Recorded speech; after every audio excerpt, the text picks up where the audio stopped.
Welcome, everybody, to Disruptive Minds Business Podcast. I'm your host, Tevia Hoalst, CEO of Dakota Accounting. And with us today is Brady Jolly of Jolly Plumbing, Drains, Heating, and Air. Welcome, Brady. Thank you for being here today. Yeah, thanks so much for having me. I'm excited. Yes. Okay. So let's jump right in. Obviously, the title of the podcast is Disruptive Minds. So I always like to start there. What are some things that you see in your industry, either being done by others or that you're looking to do, that you are considering disruptive? Yeah, totally. So our industry's completely changed over the last 5 to 6 years. When I bought the business from my parents in 2017, and back then it was single location, single trade. So plumbing and just in one trade, one location.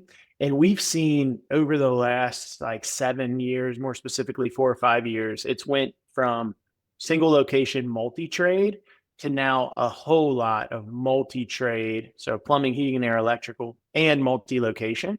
So I would say just like geographical expansion and the expansion into multiple trades has just boomed over the last several years. Oh, I love that so much. It just immediately tells me what an entrepreneurial spirit that you have because you took something that, your parents started and you've just blown it up. So congratulations. And Yeah, thanks so much. And I yeah. would tell you from our standpoint, so we're working on the multi-location, but for now it's just we went from just being a plumbing company and then now we're in heating and air as well, as the title says. We do a ton of underground drain and sewer work, and then we also do water cleanup, like water mitigation, restoration type work. So I although we're not unfortunately multi, I was you've just had gonna that say I've problem. unfortunately had some experience with that. So Not fun, right? Nobody wants to call me, nobody wants to call me for a problem. no, That's what we find in our well, business. I mean, our first experience, I will tell you, I was on my honeymoon. It was, of course, like 2 a.m. My mom had our little one and, was calling the firemen. There was water everywhere and they got it figured out, but we did get Not to fun. that. It Yeah. never happens at a convenient time, right? Totally. Yeah, you guys are definitely an industry where it's a I have to spend, not I want to spend. So that's always kind of an interesting place to be in. We always say we're not selling iPhones. It's like we'll have an idea that we're really excited about. And we're like, everybody's going to love this. And, people don't, regular people don't really care about what is going on in our industry. They actually don't even want to ever have to care, So that's kind of part of the marketing. Like, you got to try to find ways to make it interesting and might make it eye grabbing because you're not flashing these new products that everybody wants to be a part of, right? Yeah, so that's actually an interesting question, probably out of alignment of what I usually do, but I would say do you guys just work in like emergency situations mainly or I mean obviously people are doing projects that they hire you for that are not emergencies, but have you figured out any revenue streams that are any kind of recurring that you guys can take part in? Yeah, definitely. That's a major part of our business because, especially heating and air, it's so weather dependent, and you hate to build a business model that's dependent on something that's out of your control, like the weather. Mhm. We like to say bad weather is an enhancer to our business, but it's not going to be something that's going to determine if we have a good month, quarter, or year. So the ways that we are able to do that, a few things. Main one's going to be the maintenance contracts. So Mm. we have monthly maintenance contracts to where we do a lot of outbound calling and have ways to book those appointments for people. So we have a bunch of maintenance contracts. When we're slower, we can gear up the outbound calling to book system checks on equipment. So we do that for HVAC and we do it for plumbing too. People think a lot of maintenance system checks being on their HVAC side, but we do a ton of plumbing system checks as well. And that's just a way to keep our guys busy and to give really good customer service. This is like the best value in our whole business, $15 a month. And, it's Wow. not like it's special to us. There's a lot of people doing it, but $15 a month to make sure that your HVAC system's running smoothly. 2 times a year, we come out for your HVAC system and to make sure your plumbing system's running smoothly. So it's not a massive money maker for us on the like recurring revenue side, but it is on customer retention, And then when we're in the homes, if there is something that's wrong with the home, we're able to identify that and hopefully close that job and help the customer.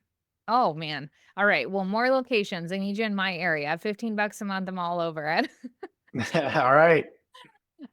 Good. So, okay, I love that you guys are figuring out recurring revenue. I mean, obviously, I'm in the accounting industry. I am always just, repeating for our owners. Good takeaway here from this portion of the podcast is figure out a way in your business to find recurring revenue. That is really something that's going to take off a lot of stress so that you can forecast and you can plan for, finance and revenue coming in. So I'm super glad that you guys have figured that out. Talk to me a little bit about when you expand. Every business needs to expand into more revenue streams, whether they're complementary or whether they are in a completely new, vertical.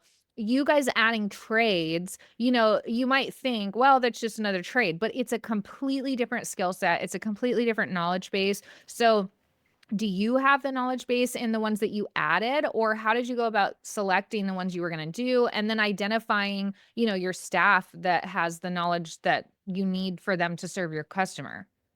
Yep, good question. We often say we're a bunch of plumbers trying to run an HVAC business. That's how it Okay. felt at the beginning. Sure. So no, I'm a plumber, by trade and grew up in the plumbing business. So obviously when you add a trade, that's the fear, right? Like Yeah. we can now been in this my whole life in plumbing, we can figure out a plumbing business like in our sleep, right? But when you don't know, it's because we know the nuts and bolts of what's happening on the technical side out there, right? But when you expand and you don't have that comfortability, I think that's where the real skills of running a business come into play, and we've made our fair share of mistakes in launching that business. But to me, it starts with a good leader. So we have somebody who is a great leader for an HVAC business, who is very technical, knows the ins and outs of everything that can be done in residential HVAC. When we started our HVAC business 5 years ago, he came on right at that time and has been just a godsend for us. I would also say it's important for us, at least, how we look at this is the operating system and the customer experience need to be the same or very similar. So what I mean by that, like we run a 6-step system. We call it the service system that is all about how everything from how you prepare for the job as a technician all the way into how you execute and then wrap up the job at the end. And it's a process that we train our technicians on religiously. It's all it's soft skills, customer interaction training. So we want to be in businesses that we can train that on. So whether that's plumbing, HVAC, or water cleanup that we do now, eventually electric, those all have that same customer interaction workflow. And as long as we can train our techs on that process, we think we can be successful in multiple trades. Mm. So I'm hearing another couple of good takeaways for our owners out there. Processes are always super important. And another reason to do them is what you're doing. You're adapting them to more businesses that you are creating or acquiring so that it still works for you and you are not starting from step one. So I think that is super efficient, very smart, good takeaway. And also that it sounds like you're finding good partners so that you can expand and have people that you trust. So that's another one is find people you can lean on and expand into new areas and make sure that you have those good partnerships. So I love that. Yeah, and Um, I would add to that, our supplier relationships have been super important. Being in plumbing for a number of years, we never really thought about it like that. But the group, it's Johnstone Supplies, who we ended up using for most of our supplies in HVAC. When we did that, they've just been so helpful because they're selling to thousands of other HVAC companies, and that was something that we didn't really realize was going to be so helpful. And then they just kind of unrolled all these processes and procedures that they've seen other companies do. And it was a huge help, especially right around the time that we launched that business. Oh, that's awesome. So good partners again. Good learn Yep. from them, ask them what they know. And that's another great takeaway is pick on the experience of those around you. Ask your partners. You guys work with other companies that in what we do, what do you see work? That's so good. We try to do that for our clients all the time is, hey, you're in a similar industry. We see this work for these guys. You might want to try it out. So I'm so excited for you guys that you are figuring all this stuff out and it's working for you. What are you finding, like, what are your scale goals and what are you finding is your biggest challenge that you're working on overcoming with those right now? Yep, great question. So we certainly, well, I've kind of, my answer to this has changed over the last several years. If you'd have asked me this 4 or 5 years ago, I thought that we had so much growth to do in the greater Cincinnati area. So we're in Kentucky, but we're in the Cincinnati market. So we service about 30% of the work that we do is actually across the river in Ohio, 70% being in Kentucky. If you'd have asked me 5 years ago, I would have said that most of our growth over the next 10 years is going to happen in greater Cincinnati, in Cincinnati specifically, in Ohio. And what we found is we are a awesome area for home service businesses. We have some of the best home service businesses in the country here in greater Cincinnati, believe it or not. So the competition is it's crazy. There's awesome companies doing things the right way. And it's been challenging. Leads are expensive. The online Google leads are, it's challenging. There's only a few spots that you're competing, all these great companies are competing for. So we've really shifted, and we know we can, and we have grown in the area. It just hasn't aligned with like our goals for where we want to go. We have really aggressive growth goals. And we have really identified full transparency that to do that, we think we're going to have to step outside of this area, and grow regionally in some other areas. So that's kind of the process that we're in now, whether that's through acquisition or just organic, like greenfield growth. We're really in the process of identifying those areas and just going to determine here in the next year or so and which ones and just run after them. Okay, interesting. I like that a lot. It's similar to where I'm at. We're doing acquisitions and growing. So that all my flags go off of all the things, we could pivot and talk about It's there. But fun, right? Like yeah, it's I fun. mean, It's energizing. there is nothing I don't think there's anything more fun than entrepreneurship. So I love to get to chat with other entrepreneurs and kind of get our excitement going. And, a lot of people around us are not entrepreneurs. So they're going, oh, you guys are nuts. What are you doing? And so it's a good time when we can get together and do that. Yeah, Okay. Tevia, I don't know if you resonate with that, but it's what I was talking about with the HVAC, like starting HVAC and these other departments. It's uncomfortable because we've never done it, and Mhm. we have awesome leadership team that, we take on challenges and run at them. And we've been successful doing that, but it's still uncomfortable. It's like, Yeah. there's a lot of what ifs, there's a lot of unanswered questions, but as an entrepreneur, you just got to figure it out, right? You got to run after and figure it out. Yeah. Well, and I love to say we get to, right? Because Yep. growth is the only way to keep adapting and changing. And I don't know, I personally love to just keep growing and see where we go and go from there. So good job. Awesome. Okay. Love it. So talk to me a little bit about you have talked actually a really good option there was that you have a lot of competition in your area and that you guys are mitigating that and figuring it out and what do we do? And I love that because every industry has, potentially a lot of competition. So, what about Jolly Plumbing, Drains, Heating, and Air do you guys do to differentiate? I think I might have heard the answer earlier, but I'm going to give you another chance to elaborate on that. And what is your differentiator? How you get those clients? Yep. Great question. Couple things. Thing number one is our customer interaction. We about 80% of our training is on customer interaction. People think that when you're a plumbing company or heating and air company, that all you're doing in your trainings is training on, turning wrenches and Equipment. fixing things. Hmm. And one thing that differentiates us is that we do spend so much time on training our technicians on just how to interact. So I'll tell you a little story. So when my dad started the business in 1979, this is actually a picture of him right here when he started the business. I love that. So when he started it, that's why he started it, because, it was the stereotypical plumber. It was stinky, old, kind of smelly, not good communicator, like the butt crack plumber, that's what it was. And he was looking around town and seeing one plumber after the other, great guys, great workers, great technical ability, but they weren't the best communicators. They didn't have great soft skills with customers. he had a business degree and he kind of fell into plumbing because he couldn't find a job. He thought he'd work at this plumber for a few months until he found his career. And what he found was, man, this industry needs to be reimagined to have great customer skills and to communicate with customers. So that was in 1979. And now just by like dressing clean and having a nice truck and communicating well, that's no longer like reimagining our industry, but we want to take that same passion and mindset and how we can reimagine this industry, and it goes all the way back to our roots. So what I would say is number one is customer interaction, and that's everything.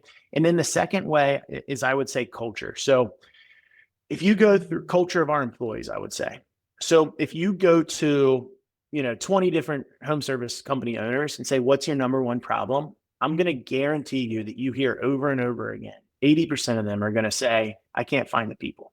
I can't find people. I could grow if I could find the people. And I was one of those people. I was that for like the first 5 years of my career. And we finally, as a leadership team, we said, why do we how bad of biz are we at running a business if the same problem every year, it's the same problem and we can't solve it? It almost, not being able to recruit and keep good talent almost feels like this. When people talk about it, it feels like a problem that is, they just write off as, there's nothing I can do about it. I just can't find good people. So we challenge that. We're like, we have the ability to keep great people and to hire great people and to not have a hiring problem and to staff and have enough people. So we did a lot of things, but we put a budget towards our culture. We just wanted to become different and reimagine what that process looked like in culture. We have a basketball court in our office. I'm looking at it right now. Our office does not look like a plumbing office. People come in here and they're like, what's going on? We hired a recruiter. We were too small to have a recruiter, but we hired one because we're like, we have to solve this problem, build an apprenticeship program. And now we have about 80% of our hires come from internal referrals from other employees. So as of about the last 2 years, we have kind of eliminated that problem of not being able to get enough people, which has been the greatest blessing in our business. Oh, Sorry for Brady, the long-winded answer. no, I love it. I mean, stories are what engage people. So please, all of them that you have. But I was going to say, Brady, I am so excited to actually follow your journey, and I mean that genuinely, and just see what you're going to do, because everything you're saying, it works in every industry. So yes, you have a plumbing, heating and air, and drainage company, but anybody listening, these are all the keys to success. And I'm just so excited that you're getting there and you've experienced this stuff, because everything you're saying is exactly about disruptive mindset, which is what it takes to win now. Because what you're saying, like the mission of my company is obliterate the status quo. It's why, because status quo Awesome. doesn't work anymore, and I would love to see a picture. You should put up on your content, your basketball court. People love Yeah. that. I mean, culture is the base of my company as well. So I get super excited to hear all of this stuff, that somebody cares about that. Because you think about the trades, and just like you said, who's going to be making a difference in the culture of the company, versus just trying to get another client.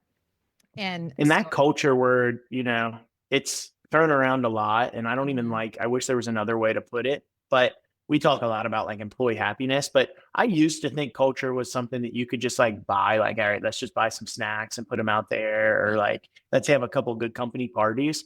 But what we found is it's so much deeper than that, and it's literally a full-time job. We have a person, our employee experience manager. She was who we hired as our recruiter, and she's since been promoted and just does an incredible job. Like, her whole job is just about what that customer experience looks like at our company. And that's just been one of like the most key hires that we've mhm. ever made. Yep. We actually have a culture manager, and Awesome. she doesn't even engage with the external customers. She is only for our team, and because we also have a remote team. So we also have to overcome, that everybody works from home. We're all US based, but we work at home. And all the time, her entire job is not only her funnest part of her job is planning retreat, because we all come together once a year and have a retreat together and do fun stuff. But Really then cool. every single month we do, we'll meet up for game night, or we'll do video streaming, and we'll all, chat about the movie or whatever we're doing. We just do lots of fun stuff to connect. So culture is That's by gotta far important. that's gotta add a crazy dynamic, everybody being from home. That's challenging, Yeah. right? It's just something that the world is getting used to, and it works for some, it doesn't work for others. I was lucky, we've always been remote. So even when COVID happened, that wasn't really anything that we had to overcome and figure out. We were already processing that way. So that worked out well for us. But with you guys, being on the ground, and of course you're a boots on the ground type industry, what do you find most challenging about that? I mean, obviously, it's fun for me to have a remote company because I get to reallocate those funds that I don't pay in rent, and I don't pay in a lot of things, that are physical locations. So how do you overcome some of that in your financial planning? Yeah. So whenever we have people going to people's house, physically having to go to their house to produce revenue, right? The only part of our revenue that isn't actually taking place in somebody's house is our little bit of recurring revenue that we talked about earlier, right? So in order for us to have a good day, week, month, year, we have to be in a lot of homes. And that's expensive, vehicles, insurance, all the things that go into that is very expensive. So what we do from the business standpoint is just make sure we're priced right. Everything Mhm. starts with making sure we're priced right. So I can tell you that the company we used to be was, hey, what's Joe down the street charging? And maybe for one reason or the other, we should charge a little less than them, or we should charge a little more than them, you know? And what I learned really quickly is that isn't a great way to scale a business. We have to be able to set what we want to do. So it starts with our mission, and then we have to figure out what we have to charge. So our mission statements reimagine how the world experiences home services. In order to do that, we want to focus on that experience word. We want to create exceptional experiences for our customers and for our employees. In order to do that, we can't be Joe down the street, right? We can't be the normal plumber that just shows up and, like I said earlier, doesn't communicate well, is, not in a well-stocked, clean van, doesn't have a well-trained technician. Like we can't do that if we're going to live to our mission and our values. So what we found was, let's build the exact company that we want to be and what that looks like. We put all that into a spreadsheet. We know how many billable hours we're going to bill a year and everything like that. It goes into a spreadsheet and it tells us this is what you have to charge. And it's taken me a long time to get comfortable with that, because it's like, oh, what if somebody doesn't like the price, or what if, somebody's charging less, or whatever it is. And we just stopped caring about that. We want to create the value. We do create the value that we charge. And I think that that's the most important part. We've been able to scale our business because we're priced right, and that's been a key driver to our success. Yeah, creating that value lets you honestly place, the number, and the client will say, absolutely, that's worth it to me. So I love that you started talking numbers a little bit, because this is a good time to go to our financial facts segment that I like to do. So talk to me a little bit either about something you've learned along the way as an owner with your financials, or, even something you still have a question about that has helped you, a KPI, a number that you use to keep track of the business and kind of know where you're at, that maybe somebody else could find useful.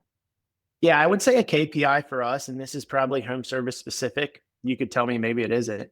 Our expenses can't ever be more than 40%. Our overhead expenses can't be more than 40% of our revenue, Ah, um, or it makes it really hard to make money. So how we look at it is, our gross profit needs to be more than 50%, and our expenses have to be less than 40%, for a double digit net profit. okay. So we have tried, this is the first year we were really challenged with this, and we're really close, to set our budget based on the worst month of the year being less than 40% of expenses. So that actually happens to be February, because it's only a 20 working day month. So it's like our lowest revenue. It's our lowest revenue month. our budget. Mm. So we were challenged to set the expenses under 40%. And that was something that I heard through a group, Nexstar, that we're a consulting group we're part of, best practices group. But we got to like 41%. We couldn't quite get it to under 40, but that's what we strive for. We strive for that Yeah. 40%.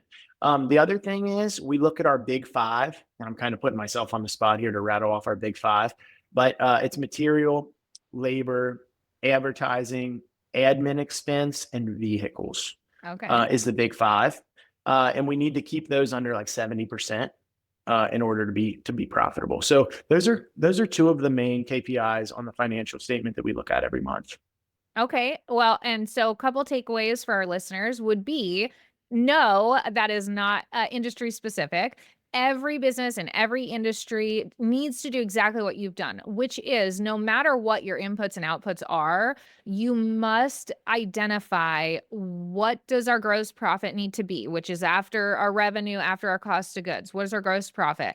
And then what does our labor need to be? What are all our, like you're talking about our big five. You must identify those and keep track of your overhead, cost of goods, all the expenses, because you'll know very, very quickly if a lever is out of control. So everything that you're doing is applicable to every kind of business. And it's the only way to keep a close eye on, am I on target or am I in trouble? So you guys, like I said, I mean, you guys are just, I have to be honest, being an accounting firm, we see a lot of people that are not doing any planning, that are really just winging it, because that's kind of the entrepreneurial spirit to some extent. And it's just like giving me so much joy that you guys have so much of this figured out. I'm so just Well, happy for it's you. it's been a long journey. Trust me. If you'd have talked to us a couple years ago, and if you would see some of the stuff we do, I'm sure you wouldn't think it was all figured out. But that's what we're striving for. I used to be very much like the income state books would get closed on the 12th or 15th, and I'd be like, all right, what's it say? And then I'd scroll to the bottom and either be very disappointed or happy. It was there wasn't control, and what I would say, one of the most important financial things we've done is given P&L responsibility to our leaders, so there's not a line, whether it's a direct cost or revenue item or overhead expense. There's not a line on our P&L that somebody isn't directly responsible for. Mm. And that doesn't mean if they don't hit it, that doesn't mean they can't work here or anything. It just means that there's some coaching conversations that can happen and we can work together as a team to get there. But I do think that, and a lot of that responsibility is me, a lot of the overhead that comes to me, but not all of it. Right. Mhm. Mhm. So whether it's our COO or a departmental leader or our head of accounting, somebody's responsible for everything on the P&L. And that's been really beneficial. I'm hearing accountability. I'm hearing delegation. Brady, you're saying all my favorite things. Awesome. Okay, just a couple more things here. We're buzzing right through. We're doing awesome. So, you've definitely alluded to, but what is like a specific BHAG of where you are going and what we can watch for you? Yeah, good question. Certainly the geographical expansion. Mm-hmm. We're definitely going to be doing that regionally. We have a goal in 5 years. We'd like to have 2 more locations. And again, like I said, where we still need to figure out where those are. And then the other one, and really a missing piece for us, I think, is electric. Electric, like I mentioned, the things we look at with being on the same operating system, and process. Electric falls really nice into that. I mean, that's why you see a lot of plumbing, heating, and air and electric companies that are all ran together. So although electric can't quite scale the same as plumbing or especially HVAC, we definitely see some potential there, and leveraging like our current customer base just to grow a electrical department. So those are the next 2 big things for us. Yeah, I mean, when they've already fell in love with your customer service, why not get a little more sticky and offer them? I mean, I'm a homeowner, and if I love you guys, I am 100% going to go, oh, you can do this other thing for me? Yes, please. I don't even have to Yeah, think about it. So that is sure. A great route to go. I want to ask, I don't usually get into software stuff because, like we talked about culture being a hot topic, which is my favorite topic, but AI, of course, is a hot topic as well. I want to ask whether this is something you're already doing or this is something you could look at doing. I had an experience. I mean, most of my trade experience, honestly, is people not returning calls. It's very frustrating where I used to live, where I live now, to like get someone to actually service. So I do think there's a lot of opportunity there. But one really great experience I had was they did have an app, I think, but it was more of a text system, and they text when the service agent was on the way. They gave their name. They gave a descriptor of them. They showed up. They were very professional. They really kind of almost over communicated that, they're on their way. And then when they left, how did it go? You can rate here. And that gave me a lot of comfort because, as you know, in your industry, it's giving a lot for the customer to invite someone into their home, a stranger into their home. That's very nerve-wracking, especially for me as a female when my husband's gone at work, if someone's coming in because I work from home. So do you guys have a system like that? How do you use software to help with the servicing of the customer? Yeah, totally. So that process that you just explained, I would be willing to bet that company that you used is on Service Titan, which is the software that we use, Oh, and the I knew. software that most of the larger companies and small companies in our industry use. They actually just went public at the beginning of January. They're a big company. We've been with them since 2018. It's funny because we talk about reimagining like what this industry's like. And back in 2018, when you were on Service Titan, it was like customers were blown away because they get the picture of the tech, they get a fun fact about the tech, they can track them like an Uber right to their house. I mean, this was groundbreaking stuff for our industry. I will say that has caught up. There's a lot more companies Sure. using that, and then other industries have software like it. So although those parts of things don't necessarily blow people out of the water, there are so many new tools with AI that are coming out. Just since January, we've launched 3 new AI programs. So one is after hours answering service. It's all AI. It's AI voice. It's called Avoca. It's incredible. And where I would say that AI voice is right now, if you would have asked me 6 months ago, I would have said there's no way that it's even close to our quality, what we would need. We did a demo 3 months ago and we were blown away. Just in a few months, how quickly that it's developed has been awesome. So when we compare AI voice to an answering service after hours that may be answering for 40 different companies like ours or more, it's better. It's awesome. It does a really good job. It integrates right into our software and the Service Titan. It books appointments. It knows the customer's name based on the phone number. I mean, it's really good.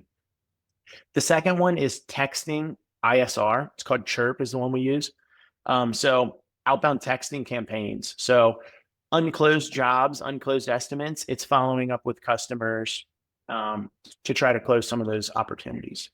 And then the third one is a dispatching software. It's probably my favorite of the three. It's called ProBook, Mm. and it's been really good for us. We just launched it a month ago.